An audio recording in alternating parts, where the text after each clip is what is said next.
ये कहानी है एक अनोखे परिवार की, जिसमें एक राहुल नाम का एक पिता और उसकी पत्नी अंजू और उसके दो बच्चे कृष और आयुषी, जो बहुत शरारती है, सब एक साथ रहते हैं। सुनो, अब मैं दुकान के लिए निकलता हूँ। आज दुकान पर बहुत काम है और बच्चों का अच्छे से ख्याल रखना। ठीक है, जाइए और थोड़ा बच्चों को समझा कर जाइएगा। आपके जाने के बाद वो दोनों मेरी एक नहीं सुनते। ठीक है, मैं उनको समझा देता हूँ। बेटा, पापा अब दुकान पर जा रहे हैं, शाम को आएंगे। तब तक तुम दोनों अपनी माँ को परेशान मत करना और आराम से बैठकर पढ़ाई करना, समझे? ठीक है पापा।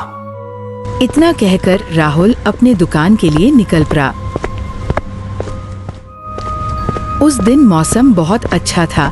राहुल पैदल ही जल्दी जल्दी अपनी दुकान की तरफ जाता है। राहुल अपनी दुकान खोलता है और सभी ग्राहक संभालता है। आप सभी को क्या क्या चाहिए, एक एक करके बताइए, सभी को सामान मिलेगा। ग्राहक ज्यादा होने की वजह से दुकान का सामान जल्दी खत्म हो जाता है। दुकान बंद कर जब राहुल अपने घर पहुंचता है तो देखता है उसके बच्चे कृष और आयुषी पढ़ाई कर रहे थे और उनके पड़ोसी की लड़की, जिसका नाम सोनाली है, वो भी उनके साथ पढ़ रही थी। अपने बच्चों को पढ़ाई करता देख राहुल बहुत खुश हो जाता है और बच्चों को कहता है, बच्चों, कल मैं तुम लोगों को जंगल घुमाने लेकर चलूंगा और खूब मजे करेंगे। और सलोनी, अगर तुम भी हमारे साथ चलना चाहती हो तो चल सकती हो। ये खबर सुनकर बच्चे बहुत खुश हो जाते हैं, लेकिन अंजू पता नहीं किस सोच में पड़ी होती है। देर रात हो चुकी थी। रात को खाना खाकर सब सो गए।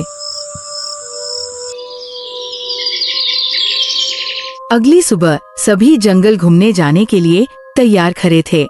जंगल जाने से पहले तुम सब इस बात का ध्यान रखना कि कोई बिछड़ न पाए। पापा ने क्या कहा तुम सब ने सुना ना, कोई बदमाशी नहीं करेगा। अब चलो। राहुल और अंजू अपने बच्चों को समझाने के बाद जंगल की तरफ चल दिए। थोड़ी देर चलने पर उनको एक बूढ़ा आदमी दिखा। बेटा, तुम लोग यहाँ पर क्या कर रहे हो? ये जंगल बहुत खतरनाक है। कुछ खास नहीं चाचा, बस बच्चों का मन था जंगल घूमने का तो ले आया। सोचा इनको थोड़ा जंगल घुमा दूं। ठीक है, तो फिर तुमको आगे जाने पर एक साधु बाबा जी मिलेंगे। बच्चों को उनसे जरूर मिलवाना, वो बहुत ज्ञानी बाबा है, शायद तुम्हारे बच्चों को कुछ अच्छी बात सिखा दे। इतना कहकर वो आदमी वहाँ से चला जाता है। चाचा के जाने के बाद वो लोग भी बाबा जी को ढूंढने निकल जाते हैं।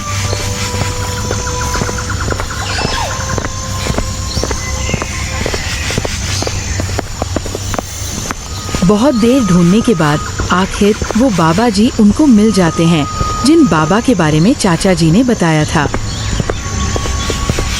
प्रणाम बाबा जी। खुश रहो बच्चों, तो बताओ क्या परेशानी है? हमारे बच्चे कभी भी हमारी बात नहीं मानते और सिर्फ बदमाशी करते हैं। क्या आप इनको कुछ समझा सकते हैं? मेरी बात समझो और ध्यान से सुनो।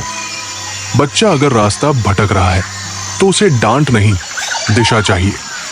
तुम लोग उसे समझने की कोशिश करो, बदलने की नहीं। हर बच्चा एक बीज की तरह होता है। कोई आम बनता है, कोई पीपल। उसे उसकी मिट्टी, धूप और समय चाहिए। अगर तुम्हारा बच्चा चुप है तो जरूरी नहीं कि वो गलत है। शायद वो अपने अंदर कुछ बड़ा सोच रहा हो। और अगर वो गुस्से में है तो हो सकता है दुनिया ने उसे समझा नहीं। माँ बाप का काम सिर्फ खाना देना नहीं है, उसे महसूस करना है, उसका मन पढ़ना है। जैसे धरती बीज को बिना बोले पालती है, वैसे ही तुम उसकी आवाज के पीछे छिपे दर्द को सुनो। जब वो सुनेगा कि उसे समझा गया है, तभी वो खुद बोलेगा कि उसे क्या चाहिए। तब तक साथ दो, साया बनो। बहुत बहुत शुक्रिया बाबा जी, हमें ये समझाने के लिए। हम आपका एहसान कभी नहीं भूलेंगे। बाबा की बातों ने जैसे कुछ पल में ही पूरी सोच बदल दी। वापसी का रास्ता वही था, लेकिन अब मन हल्का था, आंखों में समझ थी और दिल में सुकून। राहुल और अंजू ने एक दूजे की तरफ देखा।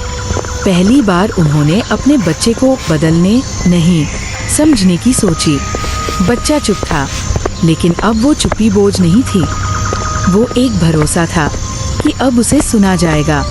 घर के दरवाजे खुले थे, लेकिन अब मन के दरवाजे भी खुलने लगे थे। कभी कभी सलाह से ज्यादा जरूरत होती है सहनशीलता, समझदारी और साथ निभाने की। और शायद आज उस घर में वो शुरू हो चुका था। इसी तरह की मजेदार कहानियां सुनने के लिए हमारे YouTube चैनल को सब्सक्राइब करें।